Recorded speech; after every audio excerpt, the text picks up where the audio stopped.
दोस्तों अगर आप भी टीम इंडिया की धमाकेदार जीत से खुश हैं तो हमारी इस वीडियो को लाइक जरूर कीजिएगा। दोस्तों एम्पायर्स की बेईमानी की वजह से अश्विन पूरे नहीं कर पाए 500 विकेट, तो गुस्से में अश्विन ने एम्पायर से लेकर इंग्लिश खिलाड़ियों को ही जमकर लताड़ लगा दिए। यहाँ तक कि रोहित भी गुस्से में एम्पायर के साथ ही लड़ाई करने पर उतर आए।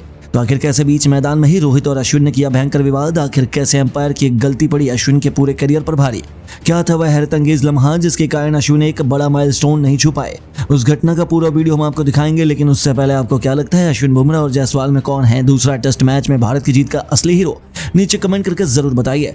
दोस्तों इंडिया और इंग्लैंड के बीच विशाखापट्टनम के मैदान पर दूसरे टेस्ट का चौथे दिन का रोमांच पहुंचा। हालांकि टीम इंडिया जीत के बेहद करीब थी। भारत के कातिलाना गेंदबाजी आक्रमण के सामने इंग्लैंड की क्रिकेट टीम सूखे तिनकों की तरह तहस नहस हो गई। खासतौर पर रविचंद्रन अश्विन ने तो अपनी फिरकी के मायाजाल में इंग्लिश बल्लेबाजों को उनकी नानी याद दिला दी। अश्विन ने के बाद एक 3 सफलताएं हासिल कर अपने एक ऐतिहासिक कीर्तिमान की तरफ कदम बढ़ाना शुरू कर दिया। उन्हें टेस्ट क्रिकेट में 500 विकेटों का आंकड़ा छूने के लिए केवल एक सफलता चाहिए थी और उन्हें वह हासिल भी हो गई। उन्होंने तो जश्न मनाना भी शुरू कर दिया।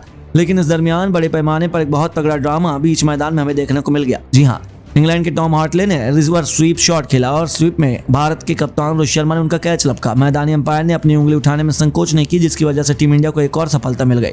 अश्विन ने 500 विकेट पूरे कर लिए, जिसके बाद भारतीय खिलाड़ियों ने उन्हें बधाई देना शुरू भी कर दिया। लेकिन हार्टले ने तुरंत अंपायर के इस फैसले का विरोध किया और इस पर रिव्यू की मांग की। बाद में थर्ड अंपायर ने जब बड़े स्क्रीन पर देखा तो पता चला कि गेंद हार्टले की बांह पर लगी थी और बल्ले का दूर दूर तक गेंद से कोई संपर्क नहीं हुआ। इसलिए मैदान पर निर्णय को उलटना पड़ा और थर्ड अंपायर ने बल्लेबाज को नॉट आउट करार दे दिया।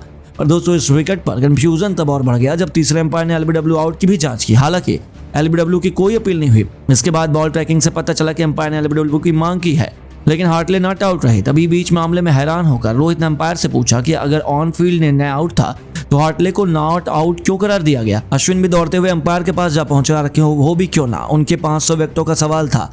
दोनों ने अंपायर से लंबी बहस की। अंपायर ने तब भारत के कप्तान को समझाया कि स्लिप में कैच के लिए नॉन फील्ड अंपायर का फैसला आउट था, न कि एलबीडब्ल्यू, इसलिए अंपायर कॉल एलबीडब्ल्यू में लागू नहीं होता। इस कारण थर्ड अंपायर ने बल्लेबाज को नॉट आउट दे दिया।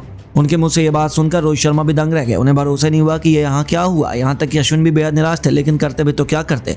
वो दोनों चुपचाप अपनी अपनी जगह पर लौट गए, लेकिन निराशा उनके चेहरे पर साफ तौर पर दिख रही थी।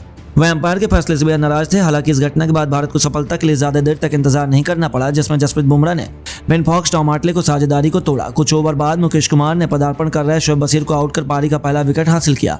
फिर यह बुमराह थे जिन्होंने इंग्लैंड को अंतिम झटका दिया और भारत को 5 मैचों की श्रृंखला 1-1 से बराबर करने की मदद की। उन्होंने टॉम हार्टले को आउट किया, जिसमें 47 गेंदों में 36 रन बनाकर इंग्लैंड की जीत की उम्मीदों बनाए रखने के लिए कड़ी मेहनत की।